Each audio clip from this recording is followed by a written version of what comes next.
Welcome back to Global War 1939. We did finish off round one. So let's take a look at some of the action here. So for the Germans, we just did our opening standard move of attacking France, Holland, Denmark, Norway, Poland, and Yugoslavia. And the reason why this works well is the maneuvering of getting extra units down into Austria for the Impulse 2 into Yugoslavia. Of course, we do have to rely on our Air Force to really make that work.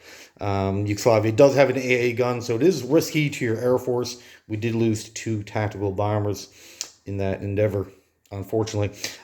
Typically, the battle into Poland does go pretty well because we go in with overwhelming force. Because basically you do need to have a follow-up battle to take out Warsaw. Luckily, Warsaw is lightly defended with only 2 infantry and a fighter. So we can easily take that out. You do typically lose a handful of infantry. Same thing with the French. We go into Reims, overwhelming odds. Holland as well. The only real sketchy battle that I find that's like kind of nerve-wracking is the battle up into Norway, because we're limited on what we can bring there compared to the other countries, right? So typically I'll go in there with 5 units, and this round we got way lucky. We only lost 1 infantry. The best case scenario is that you keep all 5 after the 2 rounds of battle.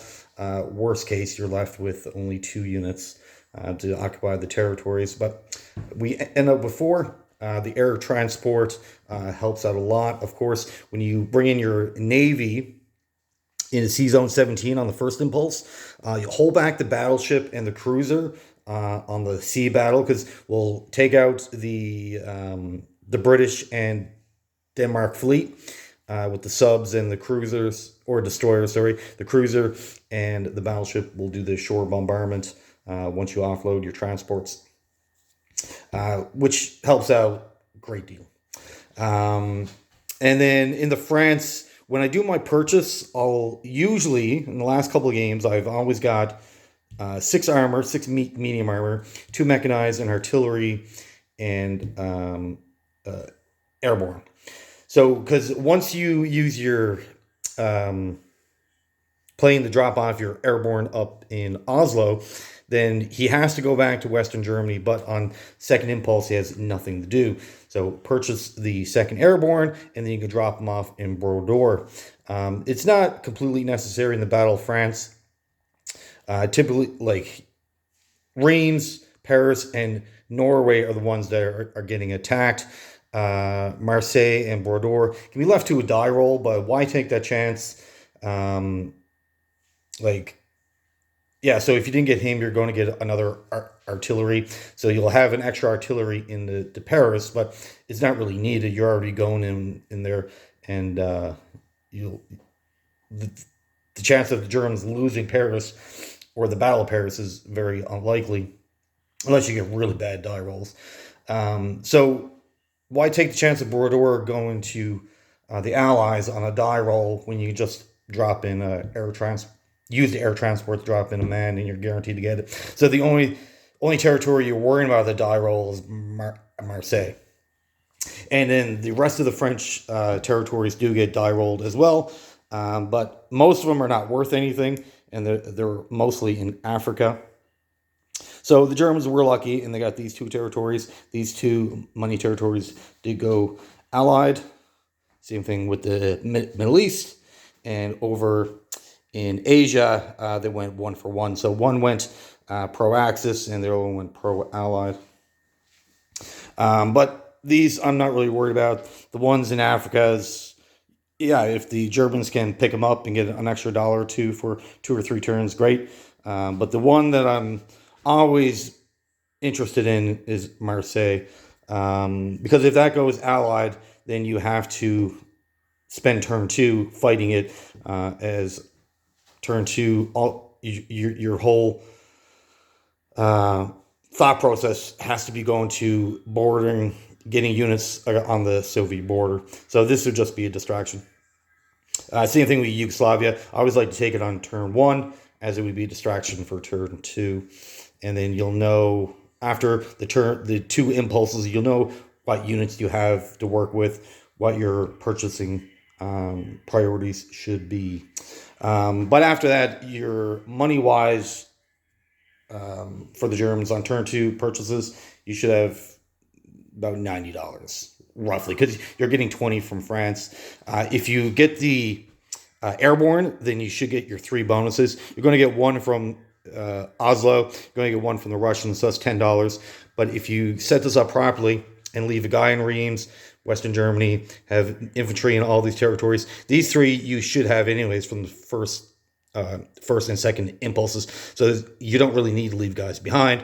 It's really Western Germany, Reims, they have to worry about. Norway, you're going to have a guy, people in there because of the second impulse attack. So Brodor is the only one. So if you get the air transport, boom, you get your third bonus. So it'd be an extra 15. So between your 3 bonuses and France is $35 on top of, if you don't get these territories down here, you'll get about $57 just from income.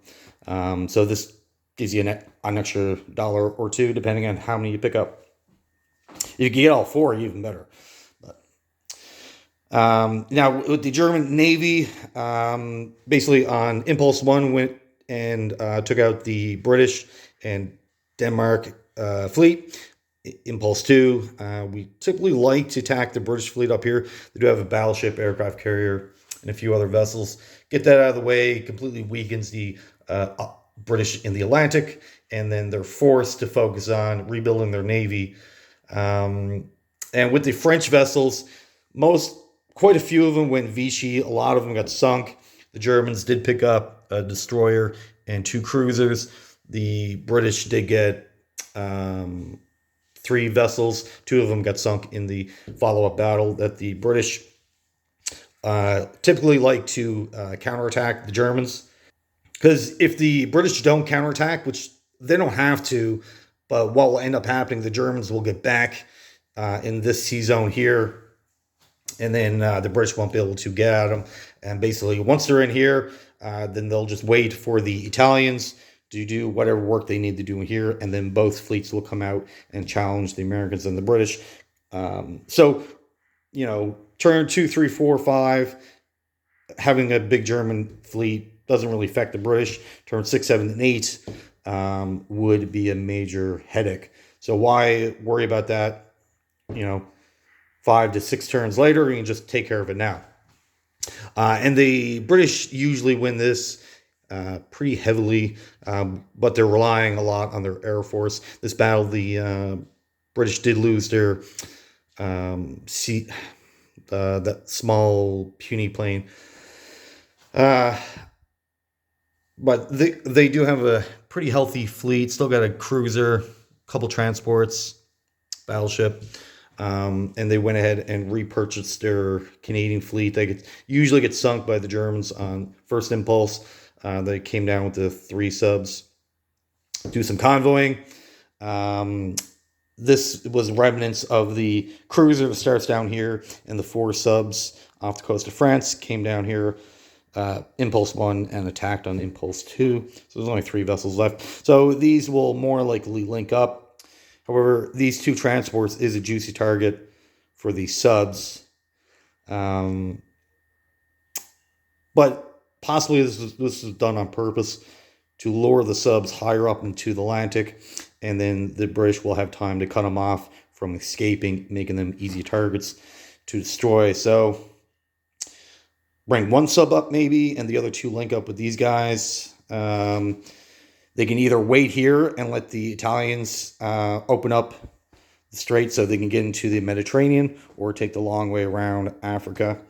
Usually they opt for this route, as it does take Italy a little bit to take out Gibraltar. We'll see. For the Italians, what did they do?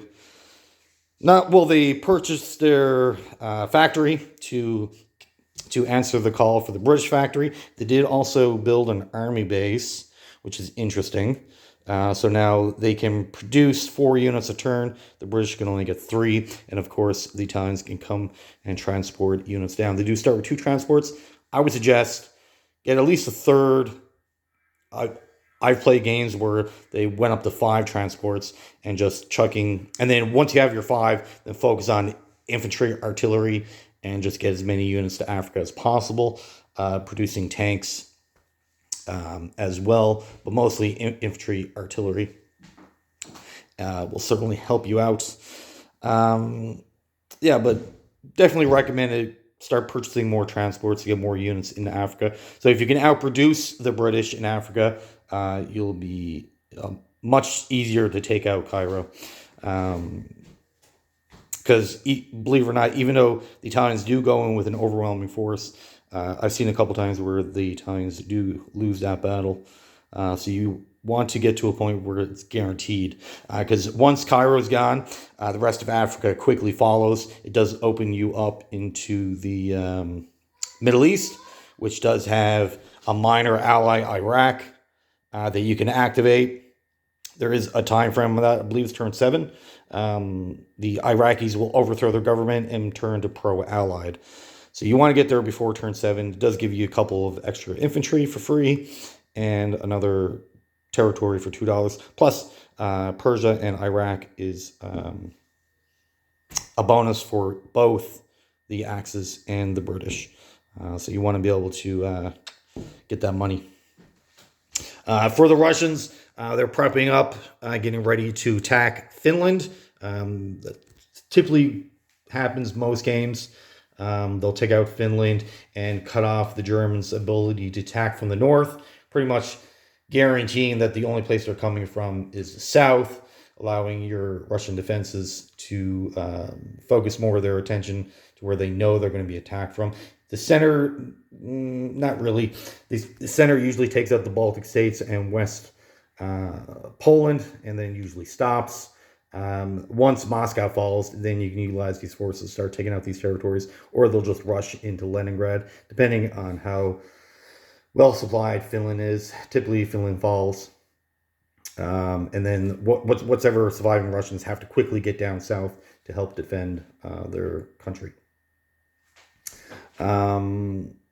For China, China had a pretty decent turn. They actually never got attacked on Japanese turn 1. Japanese focused on FEC and cleaning up these French territories. So then they actually never got attacked. So which is great for them. They are flush with money because they get their 12 plus their bonus. So they got quite a bit. Actually, right now, China has $1 more than the Americans, believe it or not. So they're richer than the Americans. Just for this one turn, though. Communist China did come up, take out a territory. Chinese took out 2. I'm sure the Japanese will quickly retake those, without a doubt. But Japan did focus on taking out this island as they're just walk-ons. This one was a walk-on. They did have to fight for this. They take out the 2 cities holding by the FEC. That's a pretty big priority that Japan wants to utilize. Marshalling up their navy, setting up a task force to eventually take out the FEC navy. This territory is also important. You want to take this out as quickly as you can. Typically, and of course the money islands. Typically, Japan. This will usually take you around 2 to 3 turns to clean all this up. Once you do, your naval presence usually keeps Australia from engaging you any further. The most I've ever seen was Australia take out these 2 islands, which Japan would turn around pretty quickly and recapture them. And then once you have all this, then you're dented into China a little bit more. Your economy is one of the highest in the game, so you should have no trouble of pinning down India. You don't really need to capture India. Yes, it's great. It is there's a city here which helps you win the game, but you just really need to keep them at toe and pin them down so they're no longer a threat. You just gotta. It does get to a point where Japan needs to focus on their navy. So FEC, China, Australia, their best hope into containing Japan is to wait for the Americans whenever they get into the war and ensure that Japan's not putting money into their navy but into their army, which makes the job of the Americans a lot easier. Um, yeah, so that's usually how I would go about taking out Japan, limiting how many territories that they have, reducing their economy, because a naval warfare is probably the most expensive type of warfare you can engage in.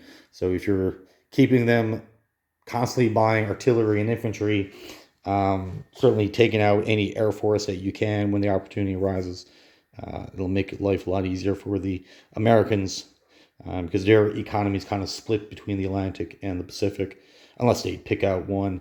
But then typically the other Axis country gets too out of hand.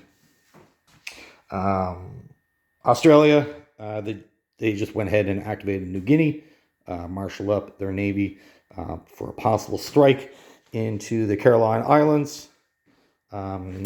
Take out those bases would be a good idea. And then maybe possibly come into this territory here.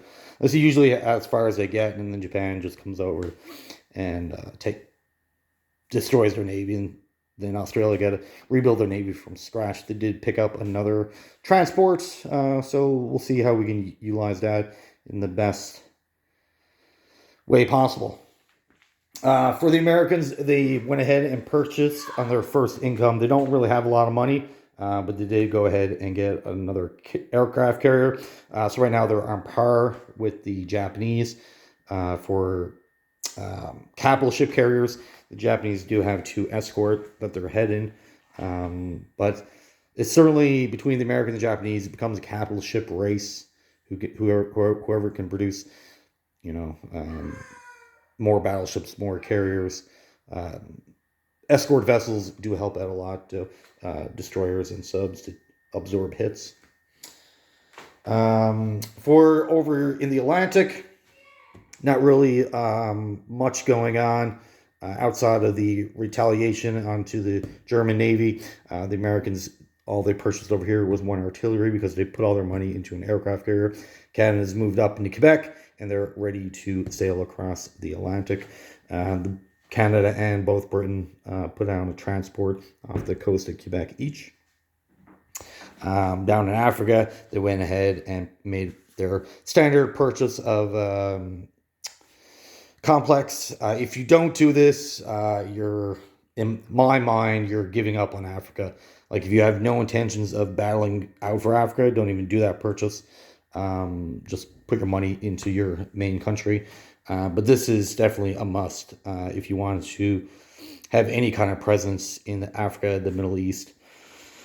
They did also go ahead and activate Greece, moving up their entire starting navy in Sea Zone 47. Typically, I've been doing that the last couple of games to help protect that transport.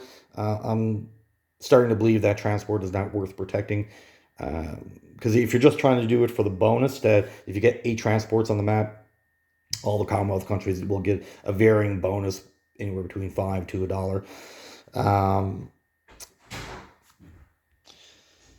So, yeah, if that's all you're doing is just to get the bonus for the transports, you have enough transports around the rest of the map that one is not going to matter. Yes, you do lose quite a few in the opening attack from the Axis, but that's not enough to justify losing this entire fleet. I've done it every time. The Italians come in and just clean up. This battle, the Italians only lost 2 subs. For an economic point of view, losing a carrier, battleship, and whatever else they start with, cruiser, is not worth taking out 1, 2, possibly even 3 subs from the Italians. Is not worth it. So this move here, for every game moving forward, I believe if I'm playing the British, I'll send up the transport to activate Greece, because I do think that is worthwhile. Even if you're only collecting the $2 for 1 turn, it does force the Italians to attack. So it's a one-turn distraction from the Italians reinforcing Africa, giving you a slight heads up. But that fleet, so with that fleet there from probably this game onward, after I'm rethinking this whole two fleets by FEC and Britain. Sorry about that. I have 5 children that constantly ask me questions. So yeah, so my typical or my new thinking about this whole fleet of Britain, India, I think it's much more worthwhile to take the starting fleet, come down to the Indian Ocean, Link will put the Indian fleet, and then that'll combined will be a much bigger threat against the Japanese, and they'll have to devote more of their war vessels in the Indian Ocean away from the Pacific. Again, buying time for the Americans, even if I've no doubt the Japanese fleet will be able to sink the combined efforts of both these. But it'll weaken them a lot more. Typically, when the Japanese do go in, they don't even go in with everything, and they'll only lose 2 or 3 vessels. This way, I think combined, they'll take off a lot more, put more pressure on the Japanese, maybe even earlier on, so they'll purchase more in the Navy in the first couple of turns instead of only on land, allowing the FEC Army to get deeper in to help out the Chinese, take out some, maybe. We'll see. That's definitely the next game. This whole defending or trying to stay in the Mediterranean never works. You lose way more than what you take. So that's not worth it anymore, I don't think. But if you typically do anything else with this fleet, please put in the comments. Let me know. Do you keep it in the Mediterranean, in the Indian Ocean? But I'm definitely turning my head and thinking the Indian Ocean is a much better place for that fleet.